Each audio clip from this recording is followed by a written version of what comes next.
But in this video, we're going to be talking about the NASCAR race. And it's been a very long time since I last talked about a NASCAR race. But now it seems like a perfect opportunity because what I saw, and I didn't even watch the race, I was at work. And I'm talking about this because what I saw in the clips is just absolute shit show.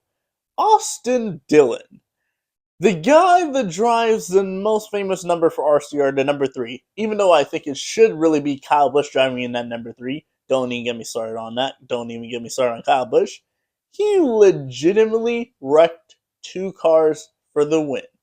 He, 4 car lengths back, dove it into the corner, not going to make the corner, right, Joey Logano. I don't like Joey Logano. I never will like Joey Logano, but he did not deserve that. If he wins a race fair and square, he wins the race fair and square. Christopher Bell had the fastest car in the race. He got caught speeding on pit road. Joey Logano beat Austin Dillon in the restart. Fair enough, he deserved to win. But Austin Dillon went down the corner, not gonna make the corner, and literally took him out. And then not only you had to add that in, he took out Denny Hamlin as well. He right hooked him into the wall. The last 2 times that has been done has been by Chase Elliott when he right hooked Denny Hamlin on Charlotte, and then Bubba Wallace, who did it at Las Vegas. Funny enough, the first 2 ones were a mile and a half. This is a short track. And you'd be like, oh, that's just short track tempers. No! He literally said, oh, I have to thank God and everything like this. Bullshit. Quite literally bullshit. I'm sorry for saying that. But if you're going to wreck 2 people for the win in the way that you did, at least own it. At least own it. And then he's like, oh, I didn't have to do that. I didn't mean to, I didn't really want to do that, but I had to. No, you did not. Like, you're 32nd in points. You make the playoffs. Where are you going? Where's that going to lead you to? Absolutely nowhere. You're 32nd in points. This win is his first top 5 and top 10 of the year. He hasn't won a race since 2022. A guy of Kyle Busch's caliber came in his first season and won 3 races, and it's taken Austin Dillon 2 years to finally win 1 race. And I believe since Bristol Dirt of last year, he has not had a top 5 or a top 10 since. And this is the same guy that said that he had to wreck those people to win.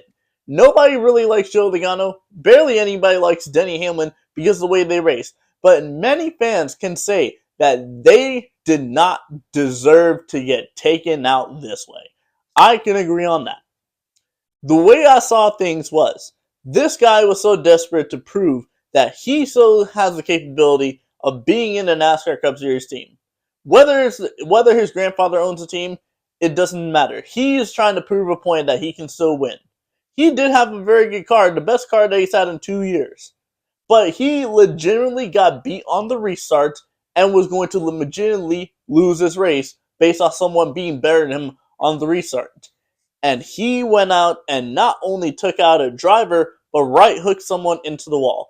And then you hear on the radio his crew chief telling him, wreck him, wreck him, wreck him, when it's talking about right hooking Denny Hamlin. And then RCR, his team owner, is condoning the behavior, saying, oh yeah, you did good. I'm proud of you. At this point, Austin Dillon could have wrecked 4 cars and he still would have been fine. Do I see NASCAR taking away this win? Absolutely not. Do I see NASCAR penalizing Dillon? I damn sure hope so. I would love to see Dillon. Alright.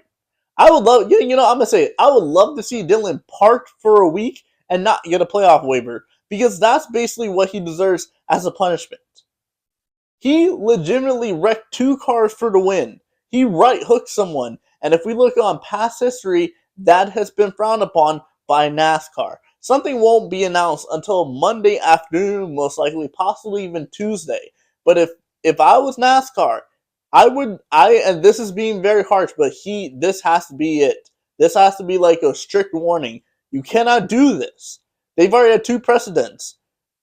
Give Austin Dillon a 1-race suspension and don't give him a playoff waiver.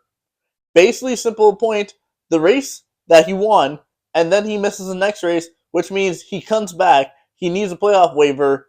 He doesn't have a playoff waiver, and he basically has to win to get in the final race, which makes this whole Richmond race basically the win just a taint on its history because that's what it really deserves. You cannot race that way, and you cannot expect to be raced by your other competitors that way if you're going to be doing this. I saw the clip of after the finish. I saw Tyler Reddick go up and give him a bump. Tyler Reddick was probably not happy seeing his team boss get wrecked like that. So Joey Logano owes him one. Denny Hamlin owes him one. And you know what? I'd probably say this 2311 owes him one as well. Austin Dillon, you won the race, but at what cost?